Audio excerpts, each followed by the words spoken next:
বিক্ষোভ সংঘর্ষে উত্তাল হংকং। বুধবার রাতে লাংবো সড়ক থেকে বিক্ষোভকারীদের সরাতে মারমুখী হয়ে ওঠে পুলিশ। বিক্ষোভকারীদের ব্যারিকেড সরিয়ে দিলে বাধে সংঘর্ষ।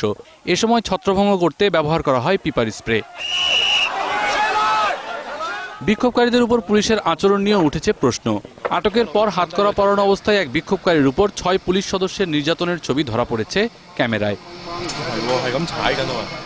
এরই মধ্যে ওই 6 পুলিশ সদস্যকে প্রত্যাহার করা হয়েছে। তাদের বিরুদ্ধে তদন্ত চলছে। পুলিশ জানিয়েছে সংঘর্ষে তাদের 4 সদস্য আহত হয়েছে। সংঘর্ষের আগে এক সংবাদ সম্মেলনে পুলিশ জানায়, জনগণের ভোগান্তি কমাতে লাংবো সড়কটি খালি করে দেওয়া হয়েছে। এর আগে মঙ্গলবার হংকংয়ের প্রধান নির্বাহী লিওং চিন ইংয়ের কার্যালয়ের কাছেই থাকা শহরের প্রধান সড়কে লোহার ব্যারিকেড দিয়ে বিক্ষোভ অব্যাহত রাখে বিক্ষোভকারীরা। 2017 সালে গণতান্ত্রিক প্রক্রিয়ায় নির্বাচনের দাবিতে 3 সপ্তাহ ধরে আন্দোলন অব্যাহত রেখেছে গণতন্ত্রকামীরা।